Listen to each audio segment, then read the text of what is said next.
Então, Tá sendo gravado, viu, Thiago? tá ok. Então, isso aí que está escrito na tela, isso não faz parte dessa aula ainda. Mais para frente a gente vai descobrir o que isso aí significa. Deixa eu, mano,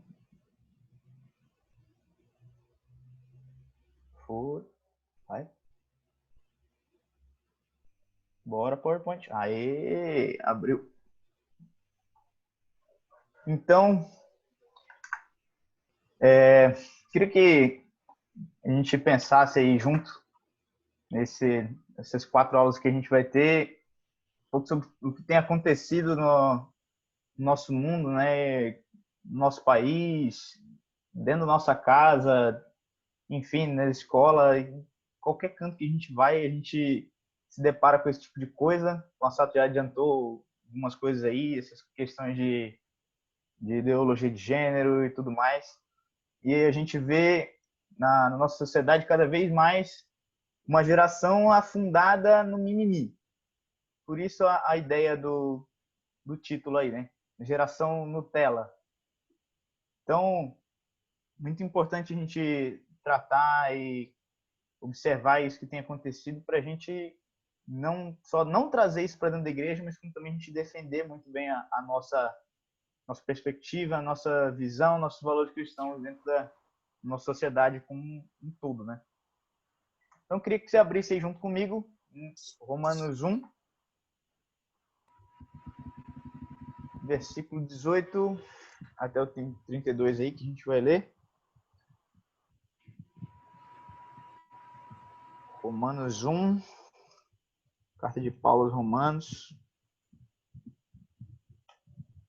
capítulo 1,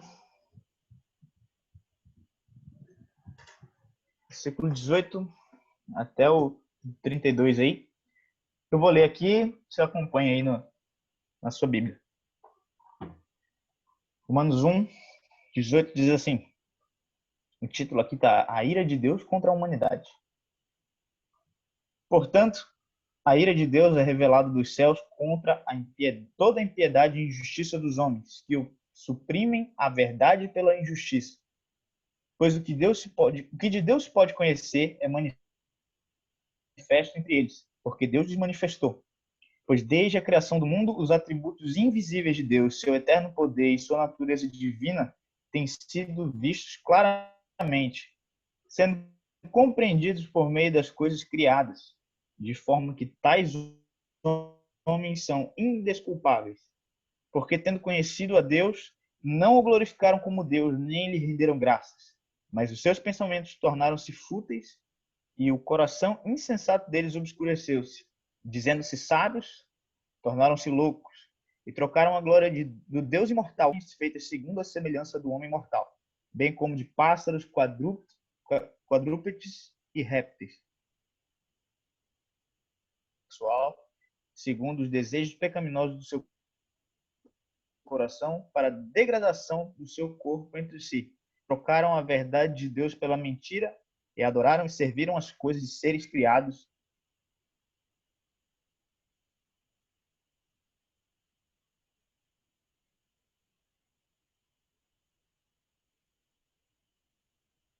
Acho que caiu aí.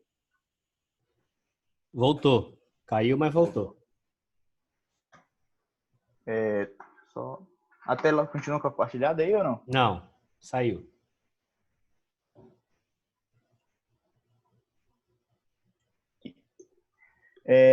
Parei no versículo 26. Por causa disso, Deus os entregou a paixões vergonhosas. Até as mulheres trocaram suas relações sexuais naturais por outras contrárias à natureza. Da mesma forma, os homens também abandonaram as relações naturais com as mulheres e se inflamaram de paixão uns pelos outros. Começaram a cometer atos indecentes, homens com homens, e receberam o castigo merecido pela sua perversão. Além do mais, visto que desprezaram o conhecimento de Deus, ele os entregou a uma disposição mental reprovável para praticarem o que não deviam, tornaram-se cheios de toda sorte de injustiça, maldade, ganância, depravação. Estão cheios de inveja, homicídio, rivalidades, mentes arrogantes e presunçosos. Inventam maneiras de praticar o mal, desobedecem aos seus pais, são insensatos, desleais, sem amor pela família, implacáveis. E embora conheçam o justo decreto de Deus, que as pessoas que praticam tais coisas merecem a morte, não somente continuam a praticá-las, mas também aprovam aqueles que praticam. Rapaz, tem um perfil no Insta que é Tio Paulo Cajadadas. O tio Paulo gostava de dar uma cajadada de vez em quando que chega até não só os que praticam, mas também os que aprovam aqueles que praticam, e a gente percebe que cada vez mais a nossa sociedade ela tenta tornar as coisas que não são corretas, digamos assim, na nossa cosmovisão cristã,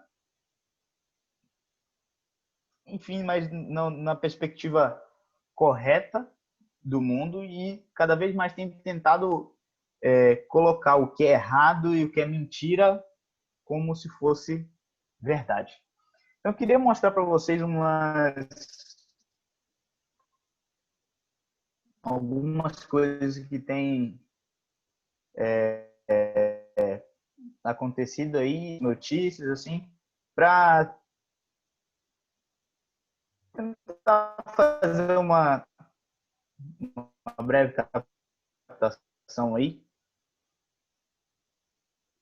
Beleza. Porque a gente está cada vez mais afundado na ideia de que isso é uma coisa normal. Por um lado, é até normal, porque o próprio Paulo vai falar que nos últimos, lá na carta de 2 Timóteo, vai falar que nos últimos tempos os homens serão assim. Mas o fato da nossa sociedade considerar normal não quer dizer que a gente deve considerar isso normal, porque isso é extremamente contra Deus. E é isso que a gente vai tratar ao longo dessas aulas. Então, aí, só o PowerPoint funcionar aqui. Foi. Na primeira imagem aí, você está vendo a primeira atleta transexual disputar uma Superliga. Eu não sei quantos viram isso aí na TV, mas o Bernardinho falou disso aí e o pessoal caiu matando em cima dele. Cara, a gente vai ver também na próxima aula como é que Deus criou o homem com maior força física e colocar um homem para disputar um esporte feminino é completamente desigual. A proporção de força não bate. E aí o Bernardinho falou disso e o pessoal caiu matando em cima dele. A segunda imagem aí do canto superior, esse cara aí, ele usou o sistema a favor dele, chega até a ser cômico, né? Ele se identifica como mulher, bate o recorde de levantamento de peso, que obviamente ele tem maior força física, e ganha o recorde aí feminino, né? A imagem de baixo aí, a gente tem visto aí as ações antifascistas, que tipo de antifascista é você?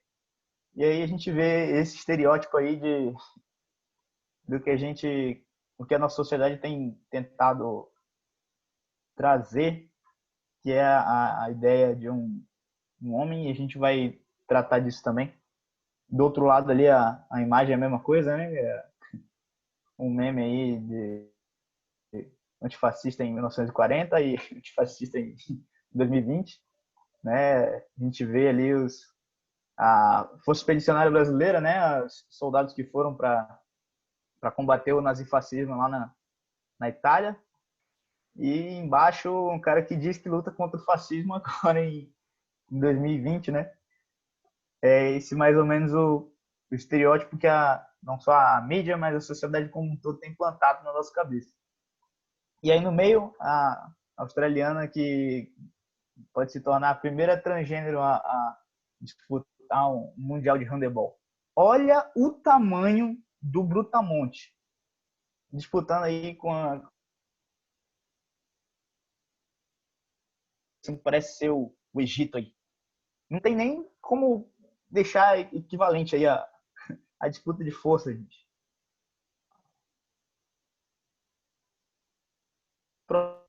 E aí ficou bem famoso esse Face App, né? Que o pessoal tá me ouvindo aí, que tá dizendo que minha internet está instável aqui. Pessoal. Agora tá dando para ouvir. Tá dando, beleza. Tá de boa. Parou. Tá travando um pouquinho, mas tá indo. Parou onde? Tá Não, bom. tá tranquilo. Tá travando um pouquinho, mas tá indo. É que apareceu um aviso aqui na minha tela. Mas enfim. Essa semana ficou famoso aí o Face App, que trocava a cara das pessoas pelo sexo oposto, né? Aí eu achei esse meme aí do Batman, eu achei trágico. Quer dizer, seria cômico se isso não fosse tão trágico, né? Os homens querendo parecer com mulher, rapaz. Eu fiquei assim. É muita vontade de parecer com mulher, né? Olha as ideias que a sociedade tem implantado na cabeça das pessoas. A primeira imagem aí, essa geração começou a dar errado quando o Metiolate parou de arder. Isso aí eu achei fantástico, que faz até muito sentido. A gente vai observar também mais para frente. A segunda imagem aí de cima, um monte de homens, um monte de marmanjos sentados, enquanto tem uma mulher em pé dentro do trem aí, do metrô. Não sei o que é isso. Mas de qualquer jeito. Será que é para isso que Deus criou o homem? E essa última imagem aí, isso aí foi um protesto lá na Finlândia, se eu não estou enganado. Que numa noite de ano novo tinha um monte de imigrantes árabes. E naquela noite mais de 100 mulheres foram estupradas lá na Finlândia.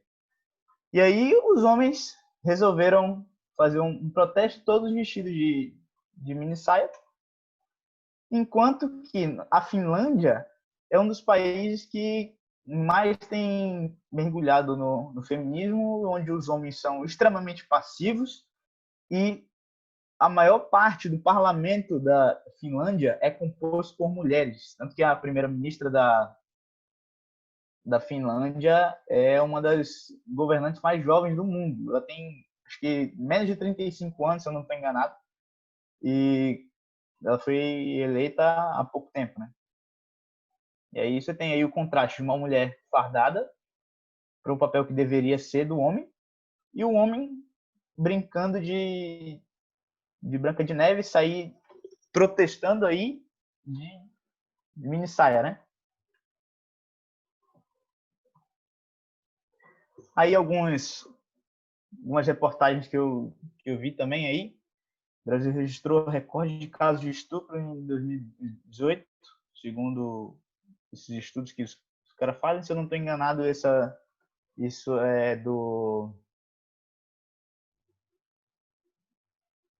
algum jornal famoso, não lembro qual era. Aí embaixo, a média de abortos por ano no Brasil é de 1 milhão a 1 milhão e 500 mil. Isso é uma média só de abortos por ano. E lá em cima, aproximadamente 5,5 milhões de brasileiros não possuem registro paterno na certidão de nascimento e quase 12 milhões de famílias são formadas por mães solo. Aí essa notícia do G1, mais de 8 mil casos de violência doméstica foram registrados aqui no Pará em 2019. Aí aparece o número ali embaixo, são 3.228 boletins de ocorrência, 2.122 inquéritos, 105 prisões em flagrante e 1.250 solicitações de medidas protetivas que foram registradas aí, né? São dados alarmantes, assim, que a gente presta atenção e a gente fica pensando assim, meu Deus, onde é que essa sociedade vai parar? né? E a gente acha que isso é coisa que acontece às vezes lá para fora, Estados Unidos, Europa, mas é só a gente olhar as notícias e ver que isso acontece aqui pertinho da gente. Às vezes o seu vizinho está passando por isso e aí a gente fica abismado, né, com isso que tem acontecido. Mas essa primeira parte da aula a gente vai tratar um pouco sobre as mudanças que aconteceram aí ao longo da história. A gente vai ver essa questão da construção da mentalidade que a gente tem hoje. E boa parte a Carol já adiantou para mim. Então a gente vai só pincelar e falar de algumas coisas mais específicas para o nosso tema aqui, né? Então, agora no século XX aí a gente tem algumas coisas que aconteceram, algumas revoluções, alguns movimentos que se levantaram, pessoas que ficaram famosas por adotar essa ideologia e onde é que essas ideias foram parar, né? Então a gente tem aí o começo aí do fim da era medieval e o começo ali o Renascimento, o Iluminismo. Você tem os caras que buscavam ir totalmente contra tudo que a teologia, digamos assim, pregava. Eles falaram que agora não é mais Deus que está no centro, agora o que a gente vai colocar no centro do nosso universo é o homem. Então, você tem o humanismo surgindo aí e Deus ficando de fora da jogada. Aí você tem a filosofia moderna aí com Thomas Hobbes e outros caras. Você tem também a Revolução Industrial, que foi um marco também na sociedade mais para frente, que ela mudou praticamente a economia toda da sociedade, que era mais de 60% dela era de produção rural. Então você tira as pessoas do campo e joga na cidade para trabalhar nas grandes fábricas, nas indústrias, e o pessoal começa a ter um estilo de vida mais urbano. E isso gera aglomerado de pessoas pecadoras e degeneradas. Não tem como dar certo. Nunca tem. Então, você vê ao longo da história bíblica as grandes cidades, né, tudo que acontecia, a prostituição, a promiscuidade crescendo, os números aumentando de maldade. Você vê Babilônia com a maldade extrema. Você vê lá no livro de Jonas o povo de Nínive, que era extremamente cruel ali, a capital da Síria. Os assírios eram extremamente violentos e eles eram especialistas em infinitas técnicas de tortura, e eles faziam isso porque eles eram seres humanos, pecadores, que excluíram o Deus verdadeiro da sua existência, né?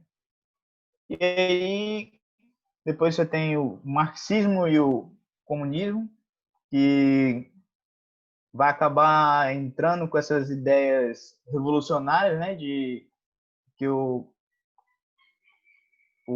povo precisa ter voz, mas na verdade o que a gente vê é totalmente o contrário. A gente vê que a marca do comunismo, do socialismo é justamente a incoerência e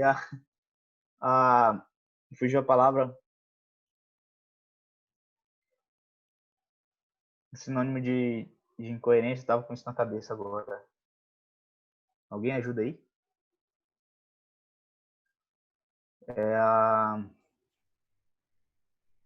Aí, gente, ajuda aí, vai. Rapaz, estava na ponta da língua e esqueci a palavra, hein? Gente! Sinônimo de incoerência. Cadê os universitários? Contradição. Não só Ironia, a contradição. pra Contraposição. divergência. Mas acho que a contradição era acho que não era essa palavra ainda, mas a contradição se encaixa aí também, né? Não, e a hipocrisia também, justamente dessa ideologia. E aí você tem aí o existencialismo de Jean-Paul Sartre. A Carol já falou sobre isso, né? Mas a gente vê aí com esses caras, tipo Nietzsche, esse cara do bigodão aí, e Freud e outros caras também. Essa visão, a gente foi tão envolvido por elas, as visões que esses caras tinham ao longo dos anos, a gente acaba não percebendo isso. E essa visão, ela afirma que tudo surgiu do acaso, né? Você lembra lá do teoria do Big Bang, que provavelmente você deve ter aprendido na escola. E sendo assim, não existe propósito em nada. E isso torna o universo uma terra de ninguém. E isso não é extremamente destrutivo para o ser humano. E isso torna também o universo um lugar que deve ser explorado ao máximo, né? E aí a gente tem aqui se a gente está aqui por acaso, né? O universo, no universo que existe por acaso. Então, nosso objetivo não passa de existir e explorar, né? E a gente vê o caos instalado em tudo à nossa volta por causa disso. Então, isso tira do coração humano toda a concepção de que tudo que a gente tem, a gente deve a Deus. Tudo que a gente tem é bênção de Deus, como a gente observa em Romanos 8 aí, né? A gente percebe que cada vez menos as pessoas agradecem por alguma coisa e não tem mais a capacidade de reconhecer que tudo isso é bênção de Deus. E eu estava lendo num livro ontem, chama Os Outros da Bíblia. O autor ele fala que o ser humano ele tem essa necessidade de agradecer a alguém por ter alguma coisa, né? Principalmente se tratando das sociedades antigas que criavam os deuses deles, né? E ele chama isso da concepção de sagrado. E a gente vê lá em Eclesiastes que Deus colocou a percepção do que era sagrado no coração do homem, né?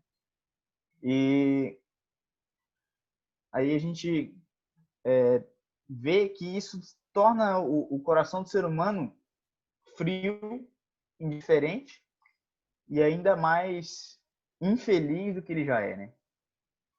E a nossa concepção desde a infância, porque a gente é inundado por tanto tipo de pensamento contraditório e contrários às verdades de Deus, que a gente acaba não percebendo que isso é errado. A gente vai empurrando cada vez mais com a barriga isso e a gente vai achando cada vez mais normal.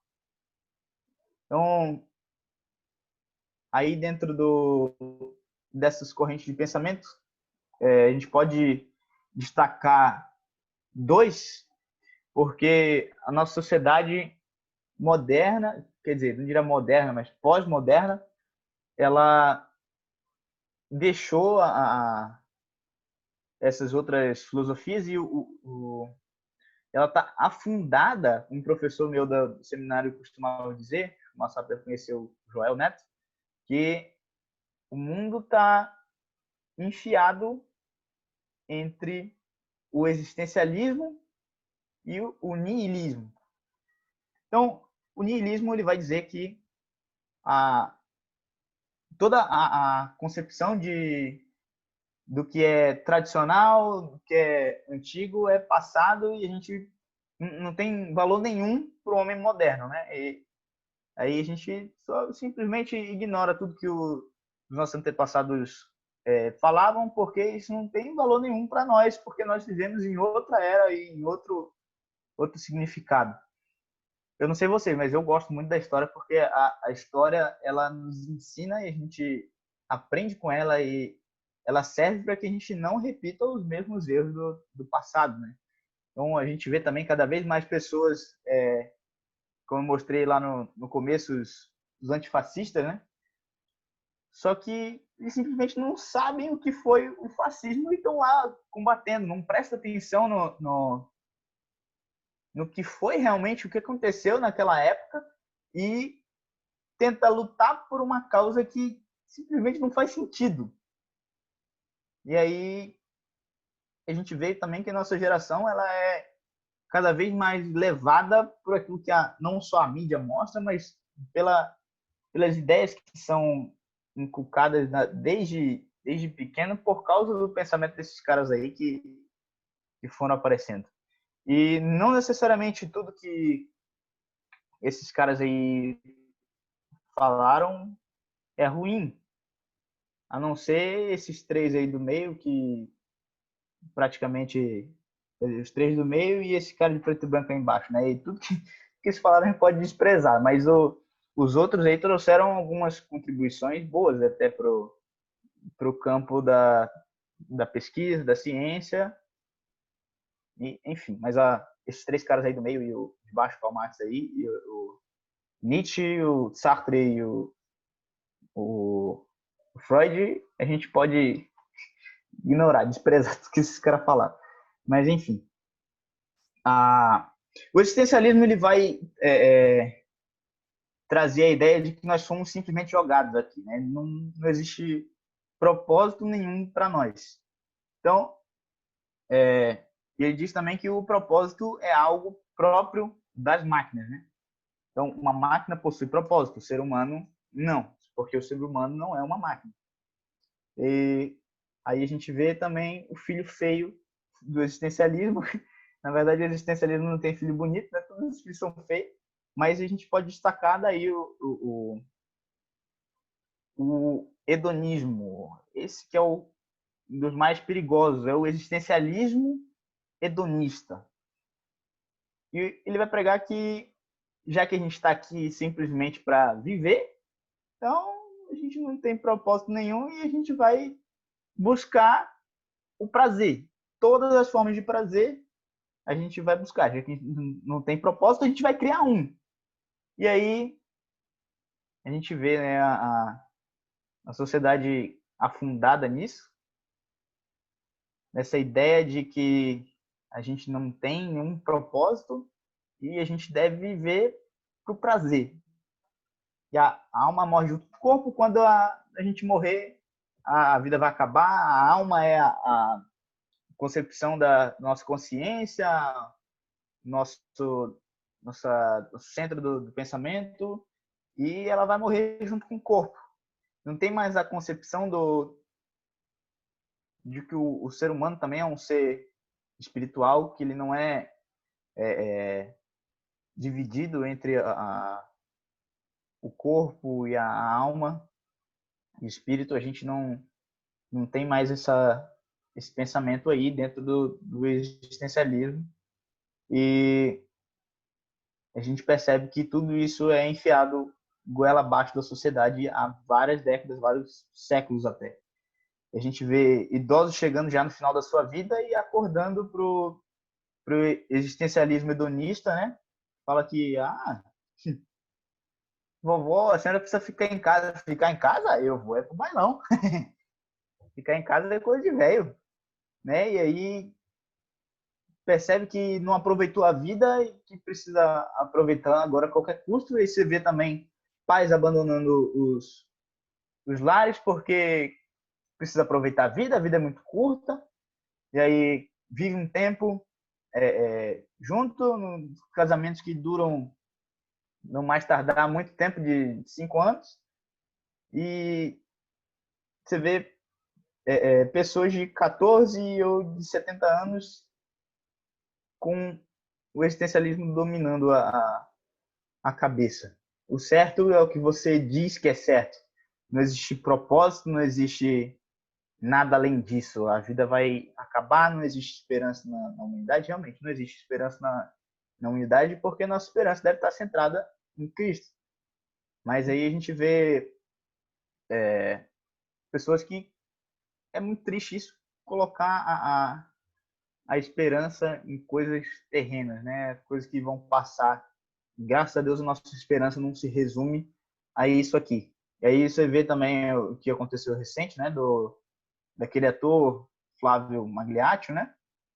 Chegou no final da sua vida já, depois de ter vivido bastante, uma vida sem propósito.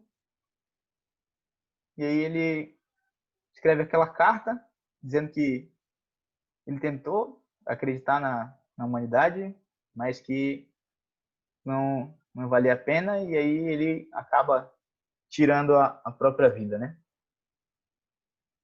E a concepção que a gente tem do início é uma questão de fé. Qualquer concepção sobre a origem do mundo é uma questão de fé. A gente não tem como separar isso. Nenhum ateu tem como separar a ideia de que a, a origem do mundo não seja uma questão de fé, até para ele acreditar no Big Bang. Como a Carol falou, tem aquele livro também que fala não tenho fé suficiente para ser ateu, né?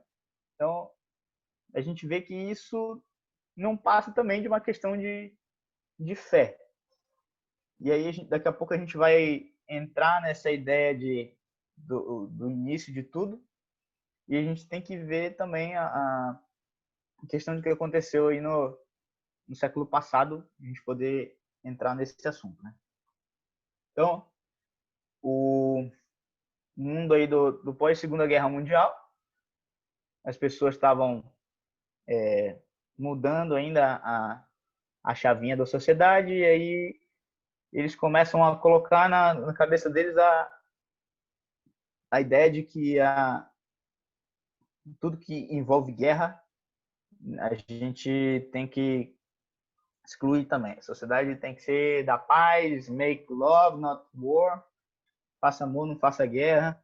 E aí a gente percebe aí o movimento hippie se levantando aí na década de 70 ou 60, e essa questão do pensamento aí hippie, essa ideia de viver uma vida alternativa, né? E essa concepção invadiu muito a cabeça dos jovens. E onde é que isso tomou força dentro não só do resto do mundo, mas aqui dentro do Brasil, onde é que isso tomou força? Alguém abre o microfone aí e pode responder essa. Vai, diz aí. Onde é que essa questão de pensamento alternativo tomou força dentro do Brasil? Pessoal, vocês estão comigo aí? Estão acordados?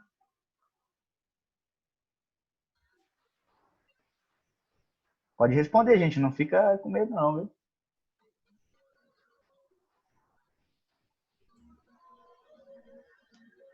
Onde é que essa questão de pensamento alternativo, esse estilo de vida alternativo, começou a ganhar força?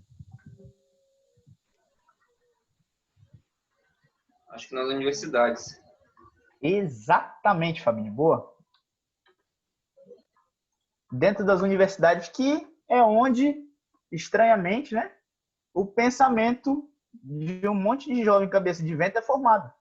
Por isso que existe a estatística de que 70% dos jovens cristãos que entram na universidade acabam se desviando.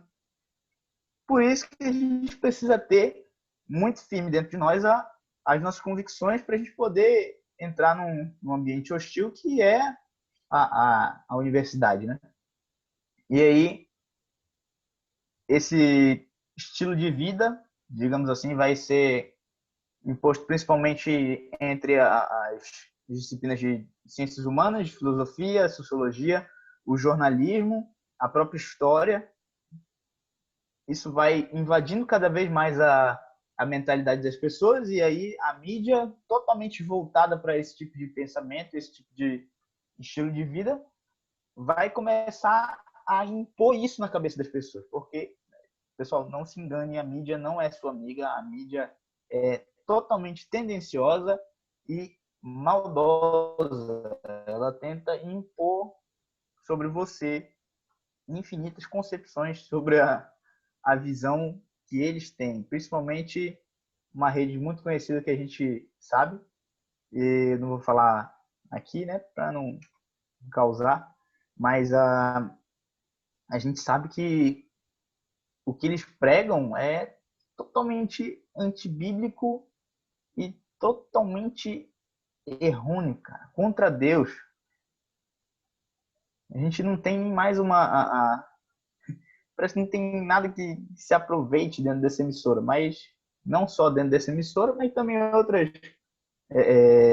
outras formas de mídia que a gente tem no Brasil, seja uma rede social, seja outros meios, até a própria mídia visual que a gente vê dentro da cidade, andando assim, tem tentado impor na nossa cabeça esse tipo de ideia e, como eu já falei, tentar tornar isso cada vez mais normal dentro da sociedade. E aí você tem também o movimento feminista que surge aí dentro desse meio tempo, né?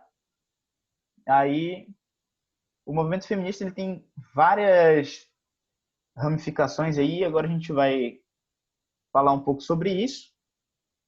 E a gente precisa primeiro definir os termos, o que é o machismo, o que é o feminismo. A gente não vai entrar especificamente na questão dos dois ainda, mas a gente vai destrinchar isso aí e para a gente poder deixar mais claro assim na nossa cabeça.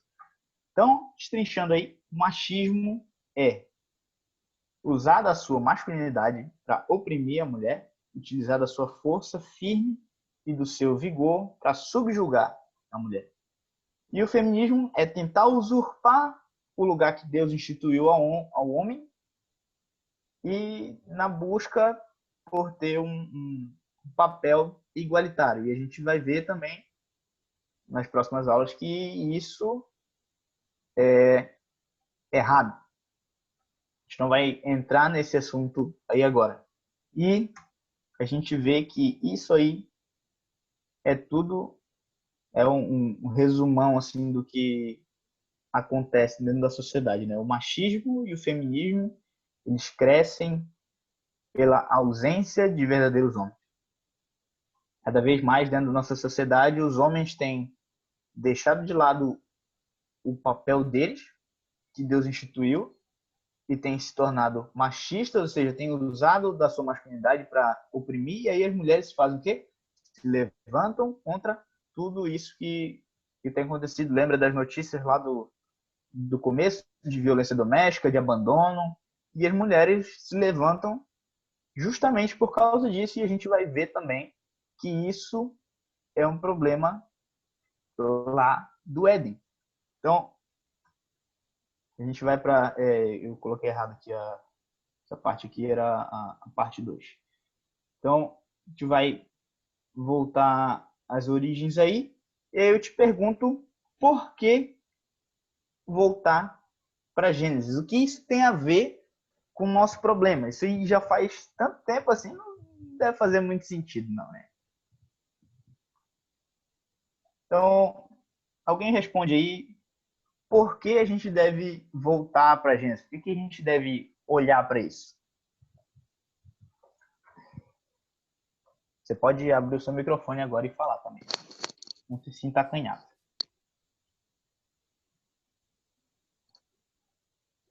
Porque é o padrão, né? De, tipo, quando Deus instituiu o homem e a mulher, ele instituiu um papel para cada um. Então, voltar para Gênesis é importante para a gente saber o que era para ser e o que deu de ruim, né? Genial, Thaís. Muito bom. A ideia é que Gênesis 1 a 12 é o alicerce de toda a Bíblia. Tudo que a gente vê hoje é construído sobre Gênesis 1 a 12. A gente não vai focar em tudo que acontece em Gênesis 1 a 12, a gente vai ficar mais no que acontece em Gênesis 1 a 3.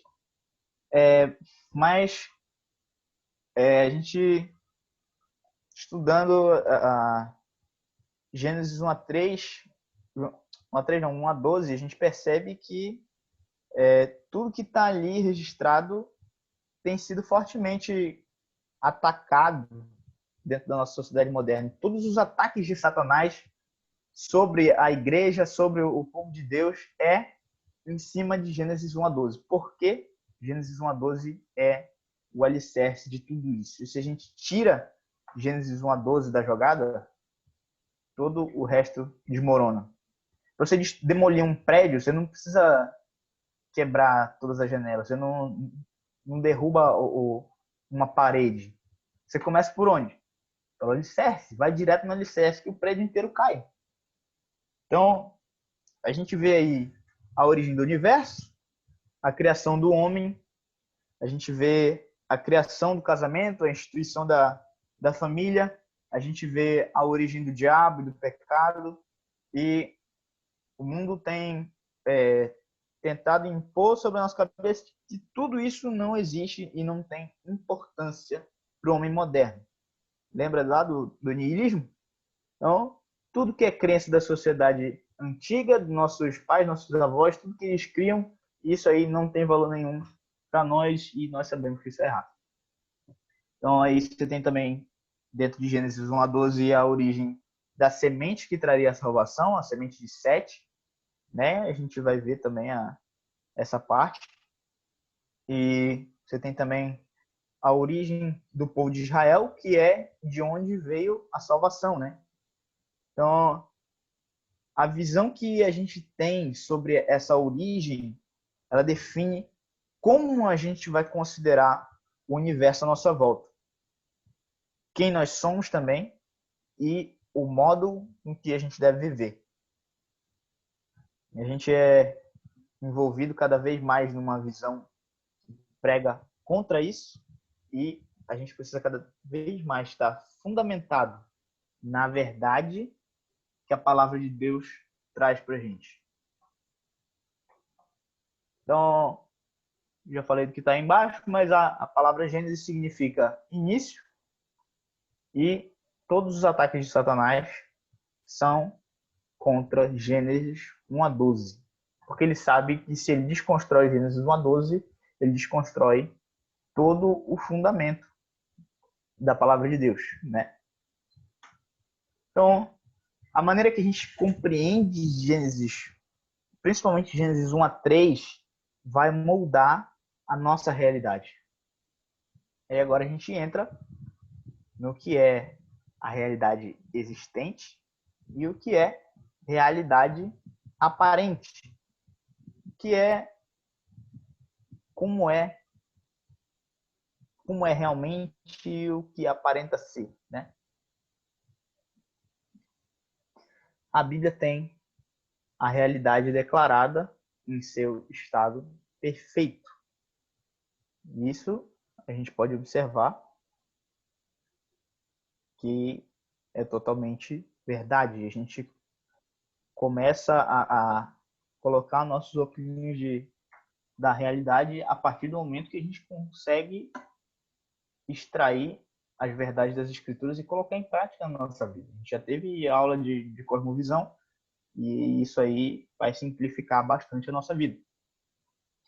Então, vamos lá. A realidade versus a nossa percepção. A realidade, primeiro, não tem a ver com o que nós achamos que é ou o que nós percebemos que é. A realidade também não tem nada a ver com o que a gente quer que seja. A gente vê cada vez mais a nossa sociedade achando que o que é verdade para mim não é verdade para você, mas não existe verdade universal mais. E essa questão de verdade aí é coisa ultrapassada, porque a sua verdade pode não ser a minha verdade e eu fico com a minha verdade porque a minha verdade é mais conveniente para mim. E isso também é errado. Então, a realidade também não tem a ver com o que nós percebemos que ela é, porque a nossa visão é distorcida, porque nós somos seres humanos pecadores. E aí a gente vai observar também que a realidade ela é o que é, porque ela é. Mas isso aí não faz sentido, Thiago? Claro que faz, você vai perceber ainda mais para frente aí, porque justamente a realidade não tem nada a ver com o que a gente acha que é. A realidade é o que é, porque ela é.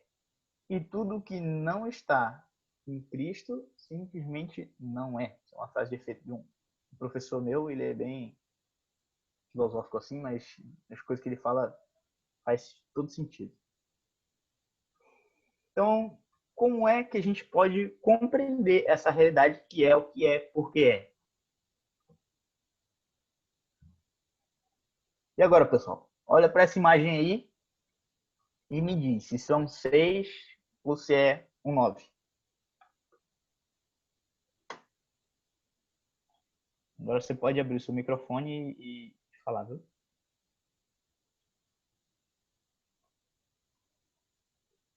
Como é que a gente vai perceber se isso aí é um 6 ou se é um 9?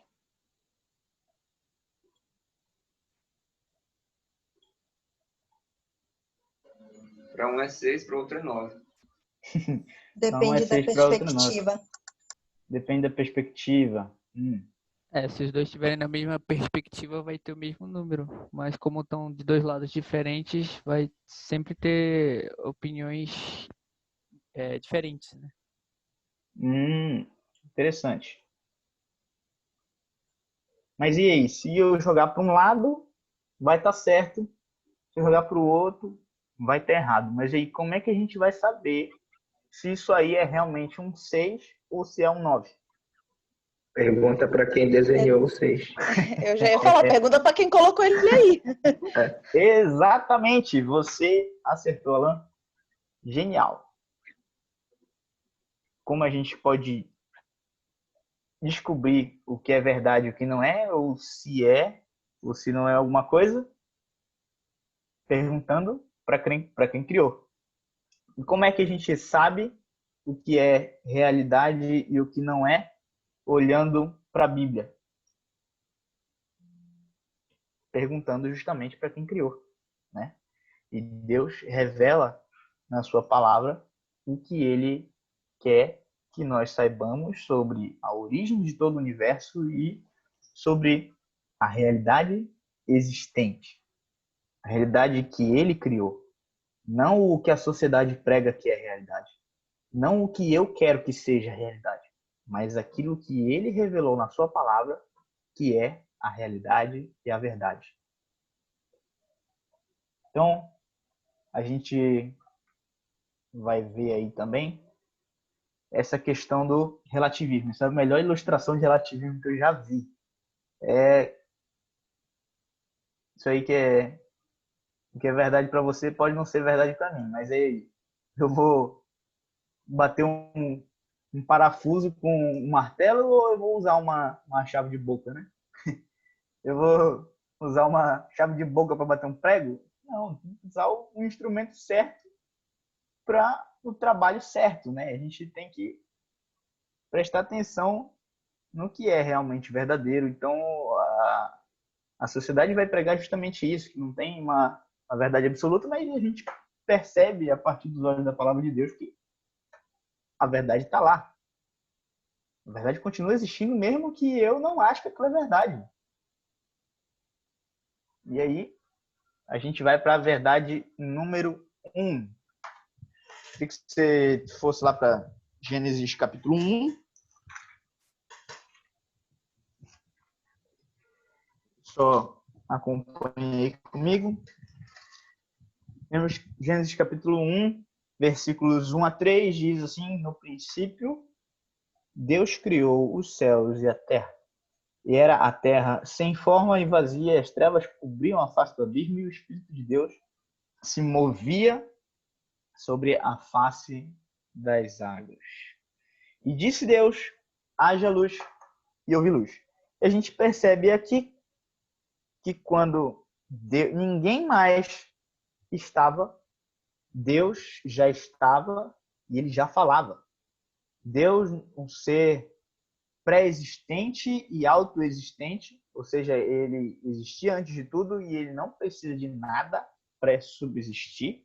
Ele subsiste eternamente em si mesmo e ele já falava, ele traz o mundo do caos para a ordem.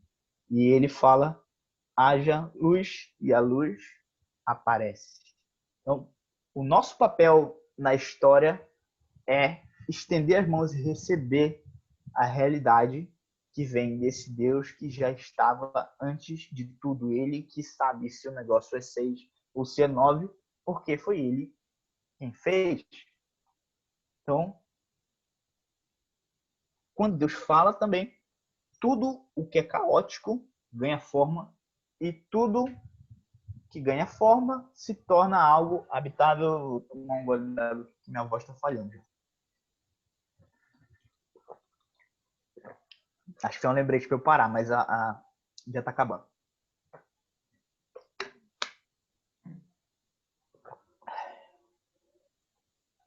Então,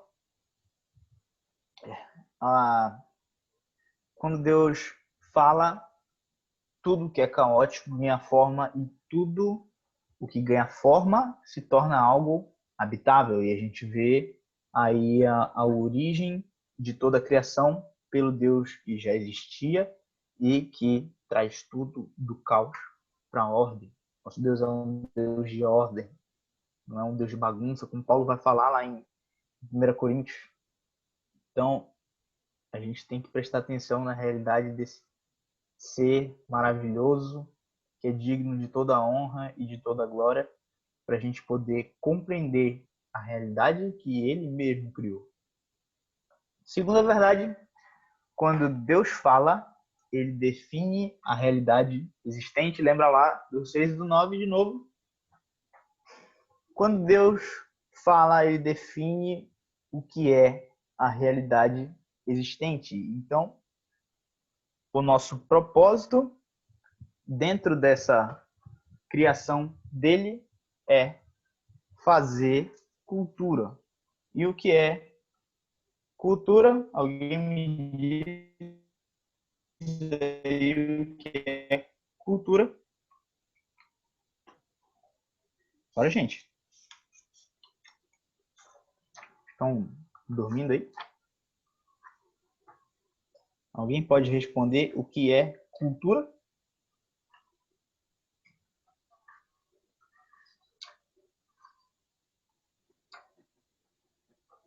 Ninguém? Então tá. Cultura é muito simples.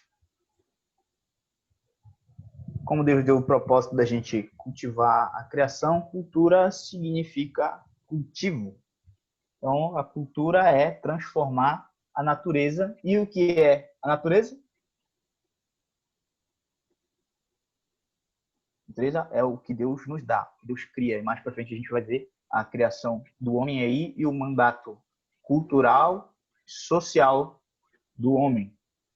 Então, Deus coloca a gente nessa realidade existente e ordena que a gente crie cultura. A gente pode observar melhor isso nos versículos mais para frente aí, quando ele dá a ordem para o homem, né? Lá no versículo 27 em diante aí do capítulo 1 de Gênesis. Eu vou avançar aqui porque nosso horário já está bem avançado. Opa. Então, seguindo nessa verdade aí, nós fomos criados também à imagem e à semelhança de Deus. A gente vai ver nos versículo 27 aí do capítulo 1, diz: criou Deus o homem à sua imagem, e a imagem de Deus o criou. Homem e mulher os criou. E a partir daí a gente já pode derrubar tudo que é ideologia de Gênesis, ideologia de gênero, porque isso é o que está na fundamentação da verdade, né? Deus criou o homem à sua imagem e semelhança e ele criou homem e mulher. E lembrando que as palavras do hebraico aqui que é usado não é a palavra para homem e mulher, como está essa tradução aqui para português, mas é a palavra macho e fêmea. Essa versão não traz tanto a ideia realmente do texto, mas a ideia da palavra usada por Moisés aqui quando escreveu isso é a palavra para macho e fêmea. Ou seja, a gente não deve fugir daquilo que realmente está escrito no texto, por isso que a gente deve interpretar a Bíblia à luz do seu próprio contexto original. Então, a gente vê que Deus cria o ser humano à sua imagem e semelhança, e isso significa que nós somos em substância parecido com Deus. Ele cria, claro, diferente em sua qualidade divina. Ele não coloca a qualidade divina no homem porque o homem é criatura, mas ele coloca, lembra do senso do divino? Isso se deve à alma que Deus colocou dentro de nós e a gente compartilha de Deus porque Deus colocou isso em nós. Tem algumas coisas que a gente compartilha dele que são os seus atributos comunicáveis, coisas do nosso aspecto de caráter. E várias vezes na Bíblia aparece as ideias para tentar explicar uma ideia, alguma emoção que acontece. Os autores eles usam às vezes ideias, emoções humanas para expressar o que Deus falou para eles, né? E não exatamente a gente é igual a Deus, porque a gente é ser humano finito. A gente não é infinito como Deus, mas alguns atributos dele, como a sua autoridade, ele coloca sobre nós aqui na Terra, né? E depois que ele dá o mandato aí social e cultural, no versículo 28, ele diz: sejam férteis e multipliquem-se, encham e subjuguem a terra, dominem sobre os peixes do mar, sobre as aves do céu, sobre todos os animais que se movem pela terra. E ele dá essa certa autoridade aí para o ser humano, e existem vários outros atributos que ele coloca em nós, né? E a sua imagem representativa é justamente isso, a gente representar ele dentro da nossa sociedade, da nosso meio.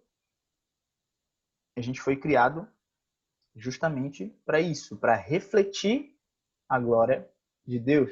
A gente não foi criado para ser Deus, a gente foi só criado simplesmente para refletir a glória dele. Isso significa que nós somos nada, porque Deus formou o homem do pó da terra, do barro. Ele pegou, moldou lá um bonequinho, Adão, e colocou nele o fôlego de vida. E é assim que a gente é. A gente é matéria criada por Deus. A gente não é Deus, e cada vez mais a sociedade tem buscado colocar o ser humano, lembra lá da Renascença, de tirar Deus da jogada e colocar o homem no centro. E lá de Romanos 8 que diz que eles adoraram o homem, a criatura, no lugar do Criador. E Paulo está falando isso naquela época, imagina agora como é que as pessoas fazem isso, né? E a gente também foi criado para criar cultura, cultivar a natureza, como diz aí nos versículos 28 em diante, até o final aí do capítulo 1, né? E a gente percebe também que o ser humano, depois da queda, ele começa a usar tudo que Deus tinha dado da forma errada. A gente começa com o objeto e depois começa a usar a criação de Deus da forma errada. E a gente percebe também que o pecado, ele não é um lugar onde você está, mas sim criar uma cultura que só te agrada. Criar uma cultura que não agrada a Deus aí. A gente vai ver no capítulo 3 aí o relato da queda. A gente não vai ficar muito aqui, porque o nosso tempo já está bem avançado. Mas aí a gente percebe nas ideias aí que a serpente, que era o próprio Satanás, joga na cabeça do homem e traz essa ideia de que você precisa ser independente de Deus, porque esse Deus aí não sabe de nada. E aí Satanás começa a jogar mentira na cabeça de Eva. Na verdade, não joga só na cabeça de Eva, porque Adão estava ali também.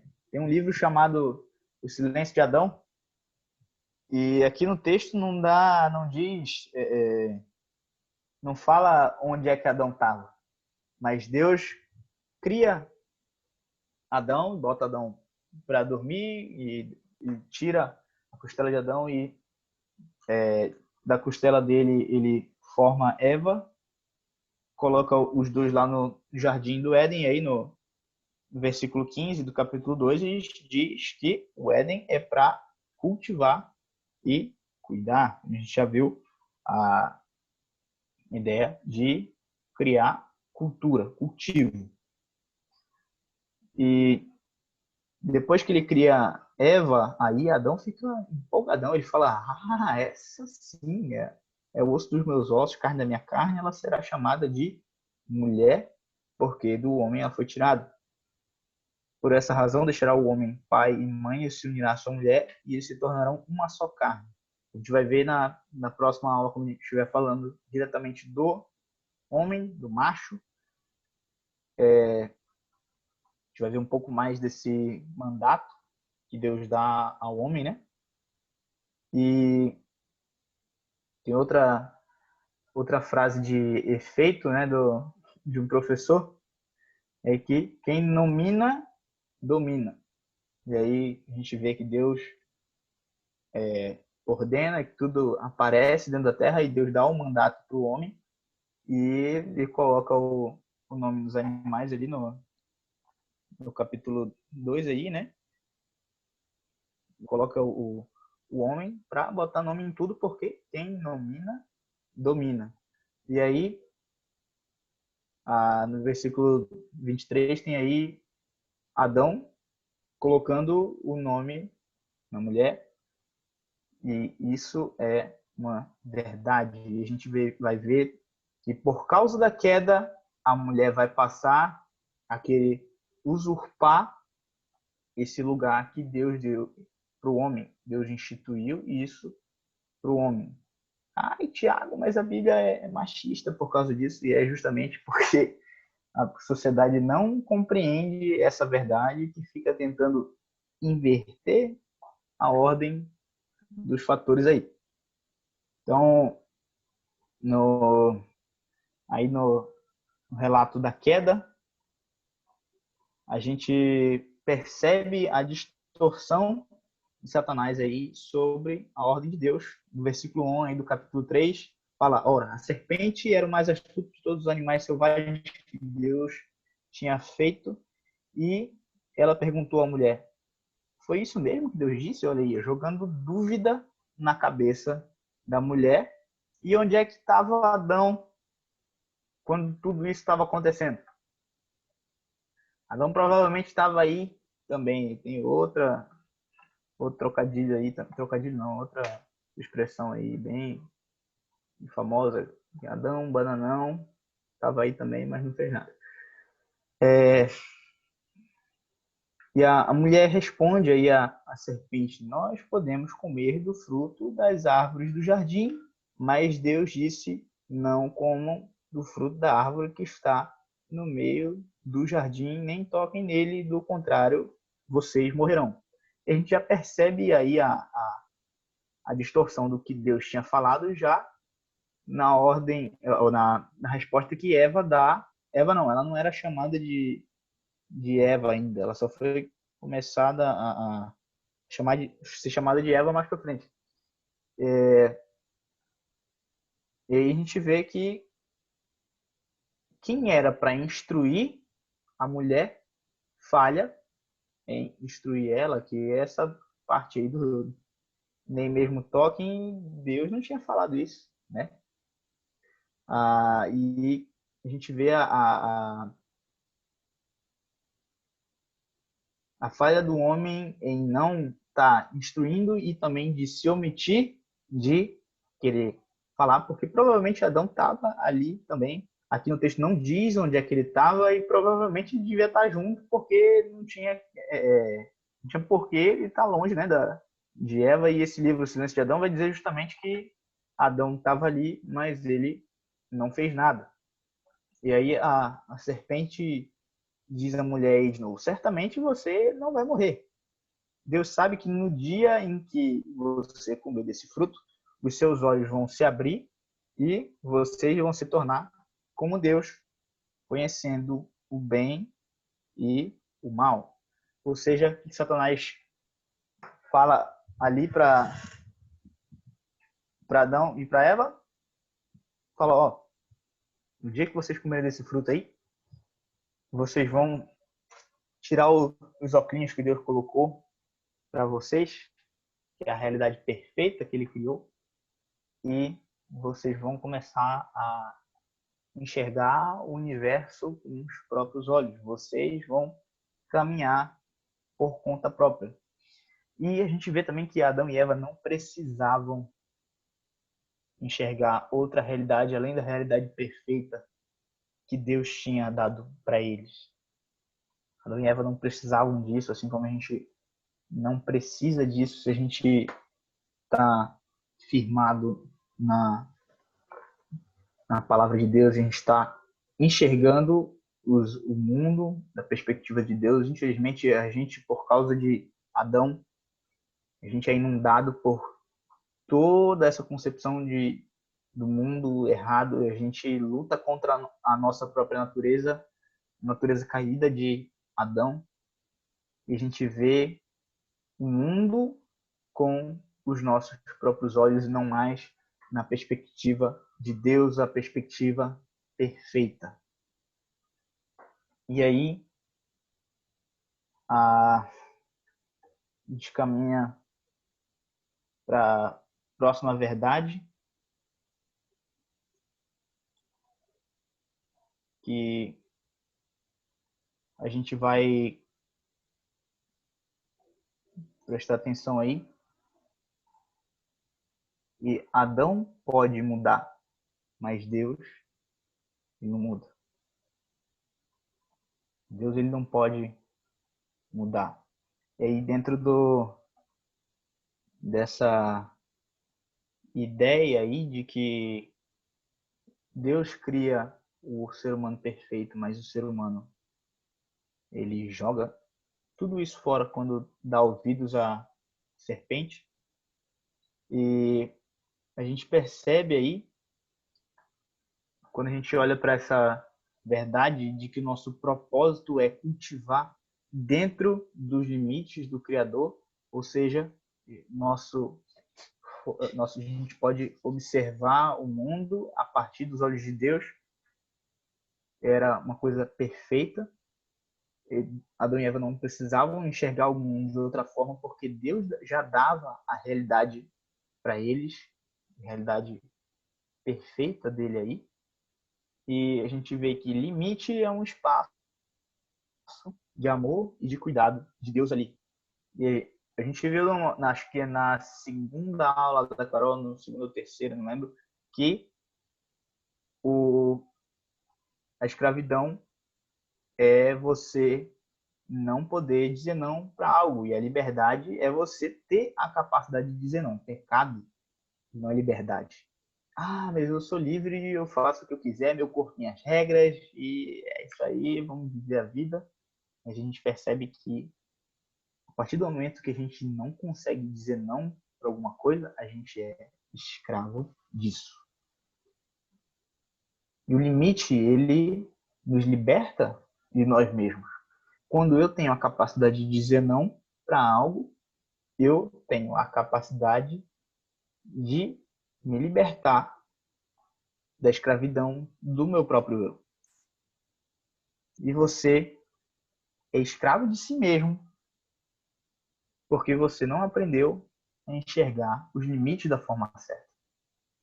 Você é escravo do seu pecado escondido, pecados toleráveis, porque você não aprendeu a observar o limite da forma certa aí. A gente encontra descanso dentro da cultura, nos limites do Criador da realidade. No versículo 18 a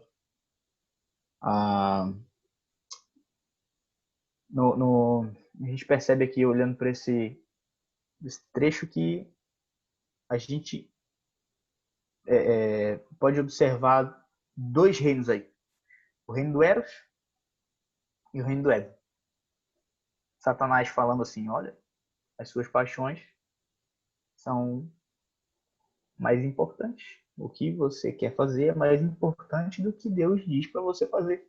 E essa ideia de Eros, a ideia de amor carnal, e todo homem, não só homem do sexo masculino, mas falando de humanidade como um todo, tem esse tipo de amor, e a gente percebe que o mal, ele não é uma essência real, e a essência real sim é o que Deus cria. O mal, ele é uma distorção daquilo que é real. E aí a gente observa também, aí dentro desse contexto, o reino do Éden, que é o reino onde nós somos livres, onde Adão é livre e tem a perfeição da realidade, que no reino do Eros isso não é verdade. Nós somos escravos do nosso desejo quando nós estamos inundados dentro do reino do Eros. Mas quando a gente entra no reino do Éden, a gente é livre e a gente tem aí a perfeição da realidade de Deus. O que eu acho interessante, né, das Crônicas de Nárnia, lembra quem leu aí os livros, tem a ilustração do tio André sobre tem um capítulo no primeiro livro, né, da criação de Nárnia, né? O C.S. Lewis, ele trata toda a questão da criação ali, e aí fala que Aslan estava cantando uma belíssima canção e o tio André, ele só conseguia ouvir um rugido de uma fera selvagem, né? Ele não conseguia ouvir a belíssima canção que Aslan cantava. Então, a realidade perfeita é o próprio Deus aí, e a gente foi criado para ter uma identidade que descansa no próprio Deus aí. Acho interessante também, estava lendo Silmarillion, que é o relato da criação da Terra-média, lá quem gosta de Senhor dos Anéis, o Tolkien escreveu esse livro um pouco depois. Esse livro foi organizado pelo filho dele, né? E foi publicado há pouco tempo, bem depois dele ter morrido. E a gente pode ver a cosmovisão fantástica que tanto ele quanto C.S. Lewis tinham. E aí ele diz que no começo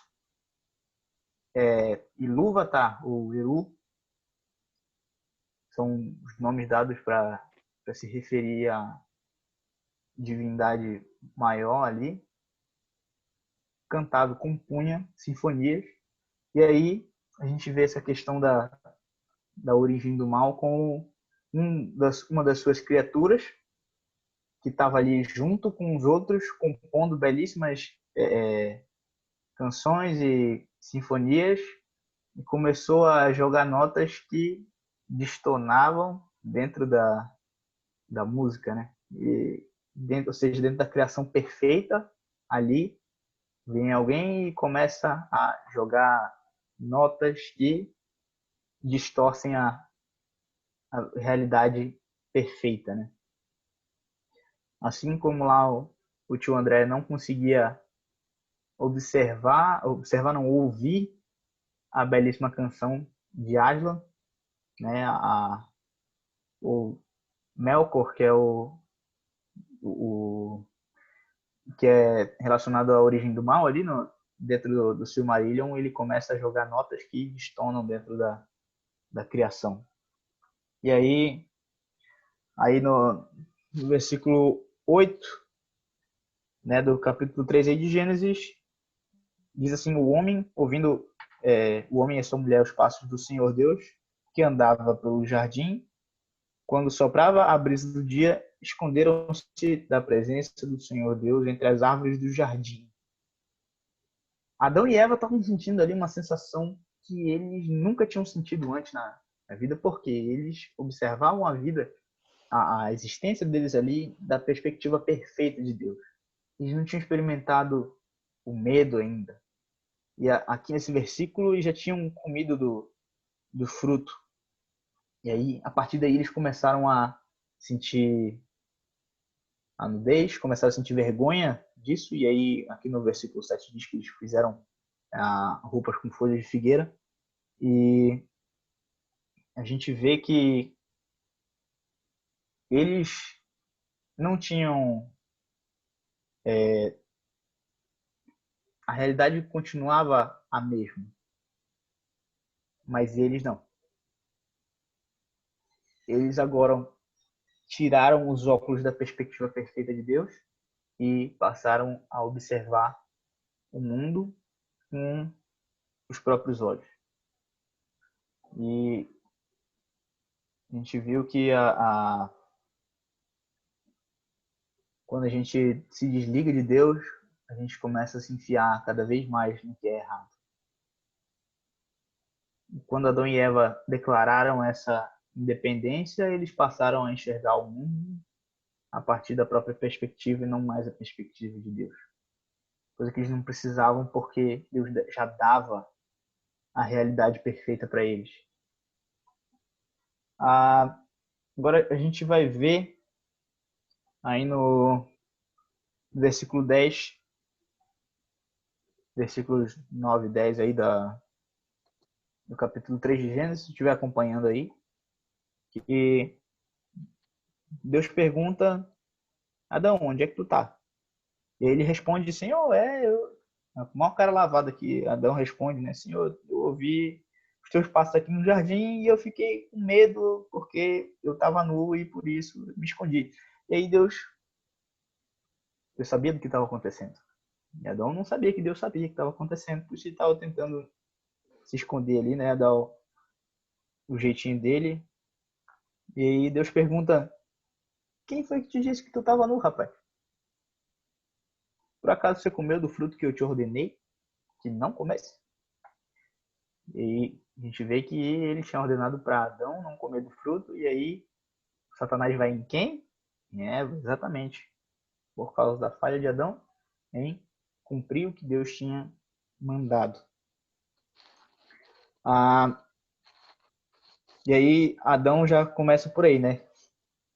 Ele responde: a mulher que o Senhor me deu por companheira que me deu do fruto e eu comi, né? E aí hoje de manhã eu tava tomando café e o vizinho que tava escutando uma música alta a noite inteira, né? Mas hoje ele tava cantando uma música que era assim, eu tô bebendo, por sua culpa eu vou beber, né? Uma coisa assim que a música dizia. Aí eu falei pro meu pai, olha aí o silêncio de Adão onde foi parar, né? E a gente percebe nessas coisas que a tendência do homem é cada vez mais se omitir do seu papel, do seu propósito dentro da criação. E aí ele começa a jogar a culpa nos outros e não puxa a responsabilidade para si.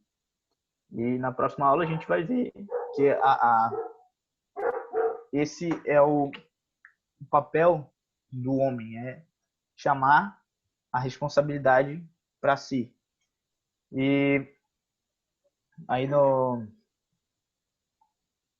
Ainda não acabou, né? Meu pai tá chamando aqui. E aí a gente vê mais para frente aí no versículos em diante aí do versículo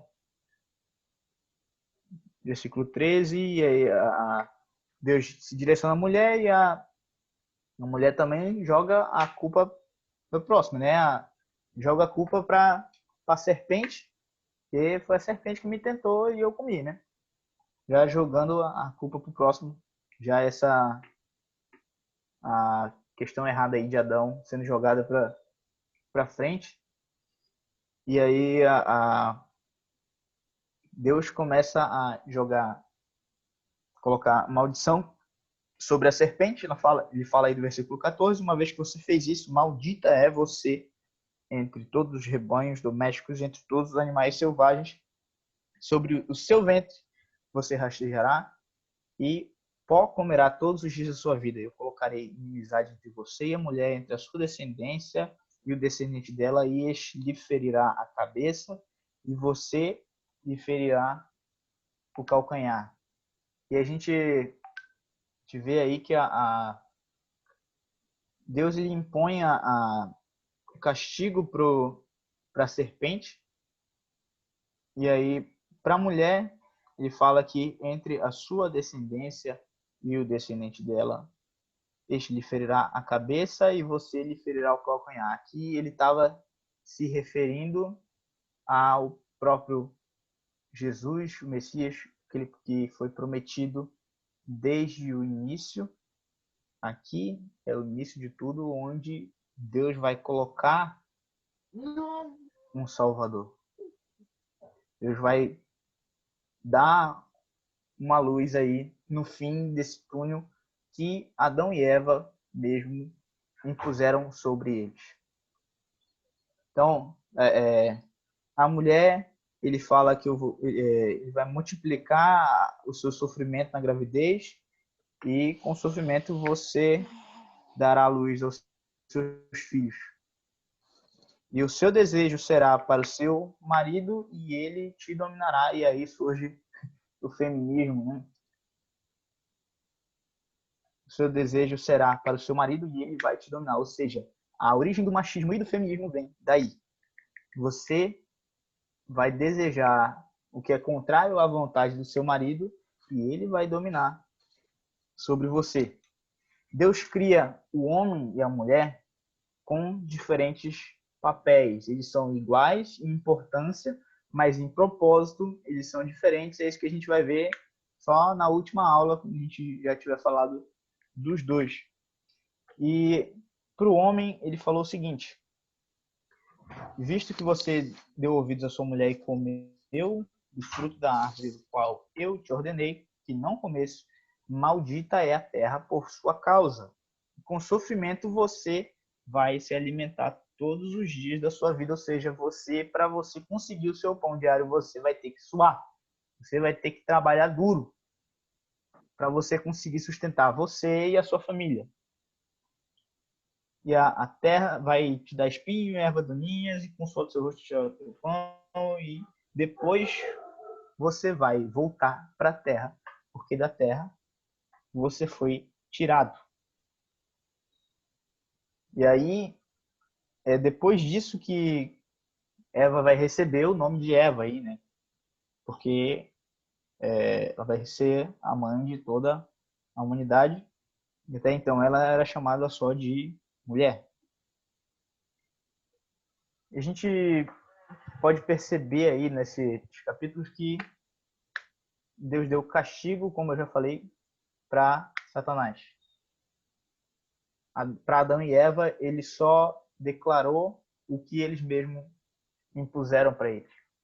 Lembra que eles não precisavam enxergar o mundo de outra forma, porque Deus já dava toda a realidade para eles.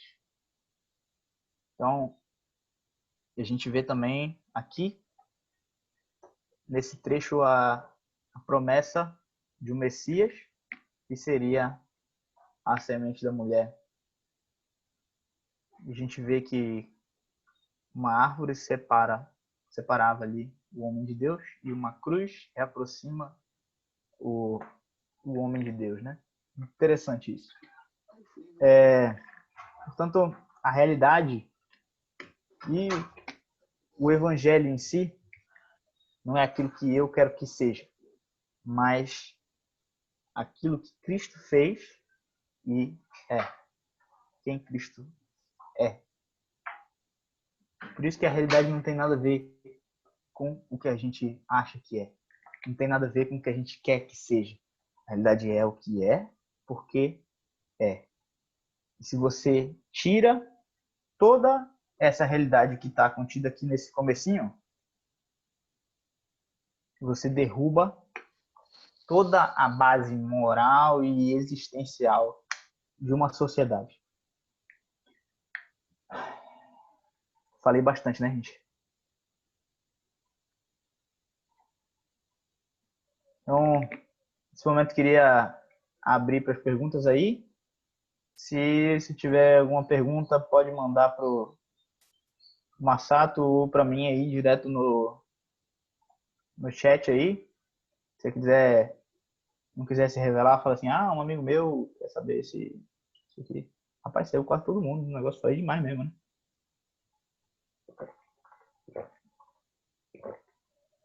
Pessoal, vocês estão vivos?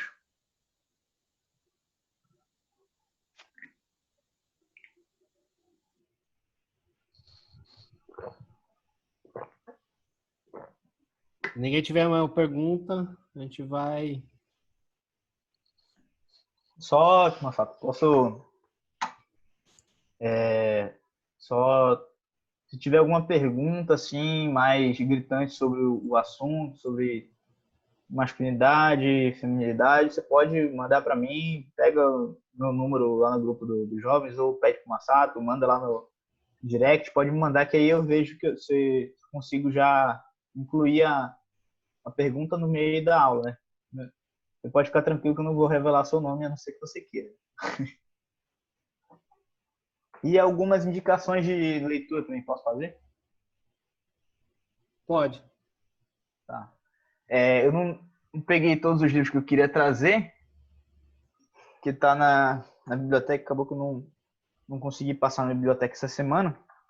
Vamos ver se eu consigo dar aula de lá da biblioteca na semana que vem para eu já pegar os livros todos e indicar.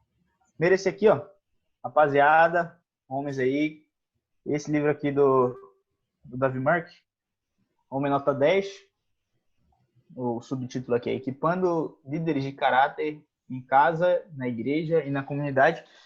Esse livro é excelente, fantástico, ele é bom para você usar como devocional, para estudar ele, sei lá, no grupo pequeno, né? Ideia aí pro Yukiel para a gente fazer no GA, eu não sei porque eu não tive essa ideia ainda.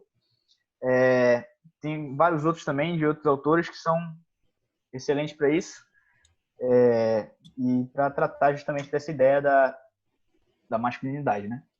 Outro é esse aqui, ó. Não sei se a Carol falou dele, não lembro. Que pós-modernidade, guia para entender a filosofia do nosso tempo. Também excelentíssimo. Eu não li todo ainda, só li 2 capítulos aqui que eu estava precisando de um esclarecimento. Mas na semana que vem eu vou tentar trazer outros livros aí para indicar para o pessoal, né? Beleza. Então é isso, gente.